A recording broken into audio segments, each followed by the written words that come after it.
This is Monday morning, Memorial Day. Memorial Day is always a special time of celebration in our country. For many of our people today, it will be just a day of recreation, a day of holiday, a day when they are off work, able to do what they want to do. Some will be spending their time fishing today. Some will be playing golf somewhere. Some will be having a cookout at home around the swimming pool or in the backyard or something. But many people will be celebrating a day that sadly they don't realize what they are celebrating. To me, Memorial Day is the most solemn of our patriotic celebrations. I think the most joyous is July the 4th, the day of independence, when the Declaration, we call that Independence Day. And what a joyful time that is when we became our own nation. It's very interesting that the crowds today are trying to call President Trump a king, and they're marching around with this no king movement. We don't have a king. If they would read their history and find out what it was like when King George was our king, because we were a part of England, they will realize we don't have a king. And we never will as long as we have our form of government, which is not a democracy, but it is a representative republic. And we don't have that. And so those men who gathered together and formed that early group and wrote the Declaration of Independence and pinned their names to it, they understood that they had the possibility of losing everything they had. Some of them did. They said in there, we pledge our fortune, our lives, and our sacred honor. Some of them did lose their life in that battle. Several of them lost their entire fortune, lost everything. A few of them died almost penniless for the cost of freedom. But the one thing, not one of those signers, the 56 signers of the Declaration of Independence, there's one thing not one of them lost, and it was their sacred honor. And we need to honor them today. It's a sacred. I think of Veterans Day for all of those who have gone to war. Some have come back, and though they came back alive, they came back scarred. Some scarred physically, some scarred emotionally, but they come back scarred. But we honor them on Veterans Day. Flag Day is a patriotic day. We wave our flags in honor of our country. But when you think of Memorial Day is more about those small white crosses in all of the uh, cemeteries that we have around the world. I believe we have cemeteries or monuments in something like 26 different countries. And we are grateful for those. We're going to talk about those here in just a few minutes. And I hope it'll be a good time as we do. But before I start, you know me, I like a little humor. I heard about two brothers who were the worst criminals in a town they lived in. I mean, they were wicked, wicked guys, much like mafia, just ruthless. They had amassed a fortune through their illegal gains. Well, one of those brothers died, and the surviving brother went to the local Catholic priest and he said, I will donate $1 million to your church if when you give the eulogy. But one thing, he said, you have to say in that eulogy that my brother was a saint. And you have to use those words. He was a saint. Well, the priest thought for a few minutes. He said, okay, I'll do it. So the brother was kind of shocked that he had agreed so fast, but he kept his word. At the funeral, the priest got up and he says, this man was a thief. He was a rapist. He was a liar and he was a crook. There wasn't one good thing about him that you could say. Then he saw the brother in the audience that had promised $1 million, and he said, but compared to his brother, he was a saint. Well, I guess that's one way to get it. The Bible tells us in Romans chapter 13 and verse 7, render therefore to all their dues, tribute to whom tribute is due, custom to whom custom, fear to whom fear, honor to whom honor. Today it is fitting that we honor those who have given their lives for us. 2 Timothy chapter 2 verse 3 says, therefore endure hardness as a good soldier of Jesus Christ. Well, there are many, many who have served in our country. Today, right now, we have approximately 1.3 million active duty military personnel, and there are another over 700,000 that are in the National Guard or the reserves, ready to be called up at any time. The first soldier to die in American history as an American was April the 19th, 1775. And it was a man by the name of Isaac Davis. Henry Nichols, his actual name is Henry Nicholas John Gunther. Boy, what a name. He was the last soldier killed in World War I. When I read this, the application of this truth is endless what you can do with it. This guy was killed at the end of World War I, the last man killed in that war. The armistice, which ended the war, took effect at 11 a.m. November 11, 1918. But Gunther was killed at 10:59, 1 minute before the armistice took effect. The most decorated soldier in American history was Audie Murphy. He received the Medal of Honor, but also 33 other military awards for valor in World War II. Over 1 million military personnel have died in wars for their country. Somebody said to me one time, they said, well, you know, that some of these men were sent to wars that were not just wars. I want you to understand something. It's not the soldier who chooses the war. The soldier doesn't come back and say, well, now I don't mind going over there and fighting, but I don't want to go over here. I think this is just, but if you're a soldier, you obey your orders and do what you're told. That's a good soldier.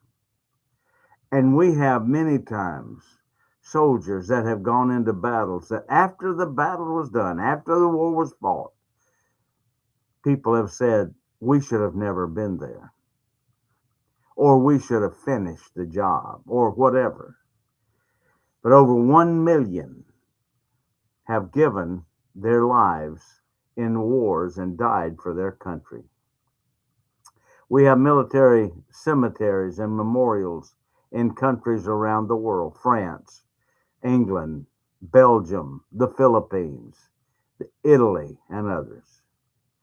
One of the most touching funerals you can have, and I have had many, many funerals in my life, but one of the most solemn to me is the military funeral with full military protocol used.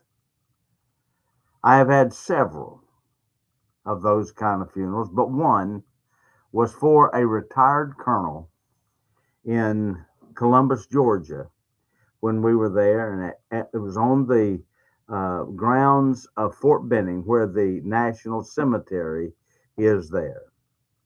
I'll never forget at that funeral I spoke, and all the military personnel that were there, many of them came for this colonel. They had the 21 gun salute that was given, a solemn, solemn thing. Then off a little hillside at that cemetery, there's rolling hills like this, and over on a hill in a little valley below where we were came the sound of taps wafting its way over that hillside in a far off sound given, almost a mournful sound. And then they came with the guards and they folded the flag so crispy. And when they got it so crisp and just, I mean, straight and perfect, then they made the presentation of the flag. And the one thing that stood out to me was not just all of that, but when that one who made the presentation to the colonel's family, he stood erect and saluted the family member and the flag in representation of the colonel. And I thought, boy, how awesome was that? Today, we cannot honor them fully, but we do want to recognize what they have done for us. In 1915, there was a man his name was John McCrae. His well-known poem "In Flanders Fields" was actually memorializing the Battle of April 1915 in Belgium. And for 17 days at that battle, McCrae, who was a army doctor, he tended to those injured in the battle. The poem, written after the death of a close friend of his who died in that war, was first published in a magazine and led to the adoption of the poppy as the flower of remembrance for the British and Commonwealth war dead. We use it today. In fact, almost every Memorial Day, we have poppies that are there to show our respect and give honor. In 1915, McCrae was transferred to Boulogne No. 3 General Hospital to oversee medicine. He worked there until his pneumonia-related death, still in World War I, January 28, 1918. He died at the age of 45. McCrae was buried with full military honors there in France. The man who wrote the poem that millions have heard or read joined the ones he wrote about before the end of that war. These are the words that he wrote. In Flanders fields, the poppies blow between the crosses, row on row, that mark our place. And in the sky, the lark, still bravely singing, fly, scarce heard amid the guns below. We are the dead. Short days ago we lived, felt dawn, saw sunset glow, loved and were loved, and now we lie in Flanders fields. Take up our quarrel with the foe, to you from failing hands we throw the torch, be yours to hold it high. If ye break faith with us who die, we shall not sleep, though poppies grow in Flanders fields.